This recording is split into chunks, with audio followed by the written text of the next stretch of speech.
Medieval 2 Kingdoms. Now even with that legendary city viewer from Rome, allowing us to finally inspect our cities peacefully whenever we want.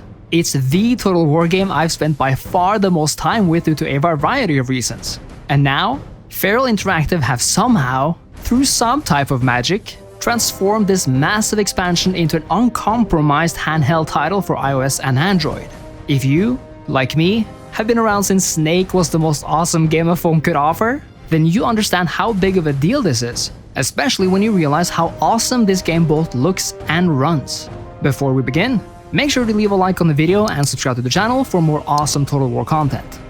It goes without saying that Medieval 2 itself is legendary, and it happens to be so not just for the time period it portrayed, but for its evolution of the Rome formula, the overall better campaign experience with more events, and the vastly updated battles and visuals. Kingdoms takes all of this to the next level, focusing on 4 different theaters of war during the medieval era, and offers campaigns that are much more narrow, but all the more deep in scope.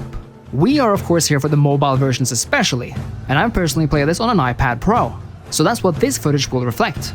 Kingdoms shows right off the bat how awesome its attention to detail is. Everything is accessed through the Medieval 2 app, and we are met with this beautiful menu featuring every campaign. Clicking on each even begins the theme song of that campaign, and you can even load your latest save by tapping and holding your chosen campaign. If there is one thing I need to tell you about Kingdoms on mobile, it's that it's just damn impressive, plain and simple. My favorite campaigns have always been the Crusades and Britannia campaigns, and they look just as beautiful as you'd expect. Those Middle Eastern sands are gorgeous, everything looks so crisp and colorful, and the same goes for Britannia. I've always loved how Kingdoms introduce new city and army models for certain factions, and they look as good as ever. A neat quality of life feature which is not even available on PC is that by using touch controls, we get smooth panning motions across the screen even with high frame rates, making for a much better experience. In my case, the game runs flawlessly, with awesome high-end graphics, and you can see just how smooth everything runs. Even the loading screens pass at lightning speeds. The entire game is additionally optimized for those higher resolutions, and even though you certainly can run the original Kingdoms in 4K on PC, it's not exactly optimized for it. On the mobile version, however, the UI has been remade and optimized, meaning every piece of text, menu window, and event art looks better than ever. But what's just absolutely insane is the implementation of a feature Medieval 2 fans have been screaming for since the game's inception: the ability to view your cities during peacetime. Now this feature is actually here in all its high-resolution glory, meaning no matter which campaign you play, you can now actually take that chill pill, slow down, and inspect your empire cities in all their non-battlefield glory. What's even better is that this feature has been fully retrofitted into Medieval 2, meaning the main game supports this as well. If you have yet to play any Total War game on iOS or Android since Rome, or just never picked any of them up, a ton of changes have gone into making both the UI and the user experience better and more intuitive. Now I'm not saying it's necessarily super easy to learn every gesture, but most of them are fairly clear. And if you need help, Feral Interactive have themselves posted a host of short tutorial videos which are easily accessed in the game's own advisor menu. Some of my favorite features is the ability to either double-click or hold to open the city or general menus, and I like that tapping elsewhere than the selected unit or city simply unselects them.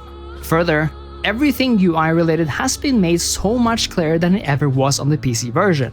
We have several menus dedicated to various parts of our state, from our economy to religion and public order, and of course to our buildings and recruitment. But we even have a dedicated window giving us a detailed overview over our entire faction.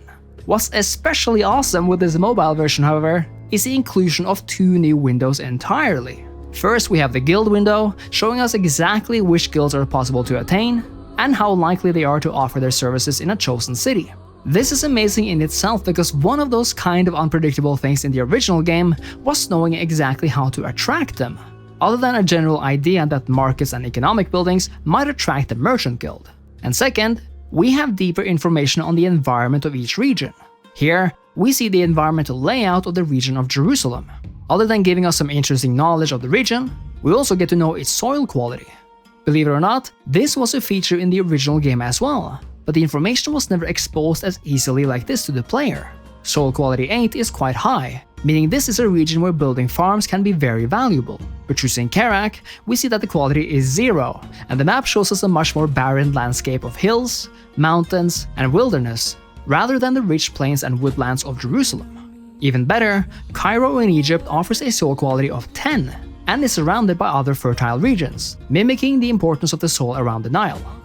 As this is the Kingdom's expansion, we of course get to play 4 entirely different campaigns, taking place during different time periods and in different locations. As we've seen, the Crusades campaign pits the Crusader states against the Muslims in Egypt and Turkey, and while Byzantium remains, they too must eventually face the consequences of the turmoil in the region. The Britannic campaign sees the medieval battle for Britain, as England itself fights external and internal enemies, Scotland fights for freedom, the Norwegians fight for foreign lands and riches, the Welsh are kinda just there, and the Irish, like the Scottish, see England as their foremost natural enemy. In the Baltics, the Teutonic Order is waging a brutal crusade against the last remaining pagans, and all the way over in the New World, you can choose to play as European colonists or various Native American factions, each with their own strengths and weaknesses. Even though this isn't my favorite campaign, it's certainly the most unique, as the entire map is covered in a black fog of war, meaning it's up to you to explore what's out there no matter who you're playing as. And because this is a campaign of both European and native factions, it's basically a free-for-all and deliciously unpredictable. The Battles of Kingdoms Mobile look and feel almost identical to the higher-end settings of the PC version. And even though larger battles will set you back a bit more than smaller ones, frame rates have never really been an issue for me here. Everything runs mostly smoothly, and I think the bigger challenge might be to confidently learn the controls. Again, the tutorial videos from Feral come in handy here, and there are some cool tricks. For example, holding a unit allows you to reshape their position and depth, and you can do this with however many units as you like.